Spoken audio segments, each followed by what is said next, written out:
আসসালামু আলাইকুম প্রিয় শিক্ষার্থী বন্ধুরা, অপর স্কুল থেকে আপনাদেরকে স্বাগতম। আজকে আমরা একটি যে সাবজেক্টটি নিয়ে আলোচনা করব সেটি হলো বিসিটি কোড। বিসিটি কোড আমরা কিভাবে সমাধান করতে পারি। বিসিটি কোড বলতে বাইনারি কোড ডেসিমেল, এবং এই দশমিক সংখ্যা বাইনারিতে রূপান্তর করাকে ডেসিমেল এই বিসিটি বলা হয়।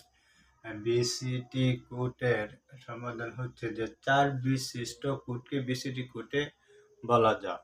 আবার তাহলে আমরা এখানে একটা প্রশ্ন হচ্ছে, আমরা এটা সমাধান করার চেষ্টা করবো। 78 দশমিকের বিসিটি কোডের মান কত হবে? তো এখানে দশমিকে দেওয়া আছে, এটা আমরা বাইনারিতে রূপান্তর করলে আমরা বিসিডি কোড পাবো। আরেকটা পদ্ধতি হলো, সেটা হলো 4 বিট বিশিষ্ট কোডকে বিসিডি কোড বলা হয়। 4 বিট কোড, 4 বিট হলো যে 1, 2, 4 এবং 8, এবং 4 বিটটি নেওয়ার পরে আমরা এভাবে 4টা বিট নিয়ে নেব।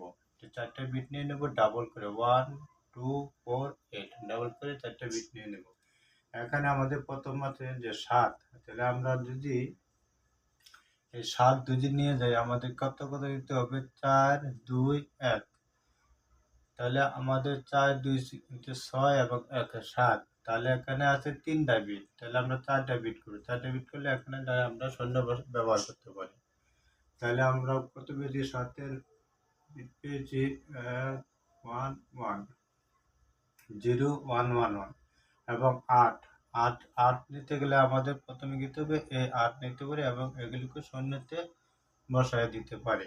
তাহলে আমরা নিতে পারি কিন্তু 1 এবং 0 0 এবং 0। এটা হলো বিসিটি কোড। যেহেতু এখানে আমরা 8 এবং 0 0 দিয়েছি, এখানে 4 বিট নিতে হবে। 4 বিটের 3 বিট পাওয়ার পরে যদি কোনো বিট না থাকে তাহলে আমরা শূন্য ব্যবহার করব। তাহলে আশা করি শিক্ষার্থী বন্ধুরা, বিসিটি কোড বের করার জন্য প্রথমে আমাদের প্রশ্নের যে সংখ্যাটি থাকবে, দশমিকে দেওয়া থাকলে আমরা বাইনারিতে রূপান্তর করব, অথবা আমরা 4 বিট এভাবে নিয়ে দেব। নেওয়ার পরে আমরা এখানে সংখ্যাগুলো যেগুলো আসবে এগুলো এখানে বসিয়ে দেব জাস্ট। তাহলে খুব সহজে আমরা বিসিটি কোড বের করতে পারি। ধন্যবাদ।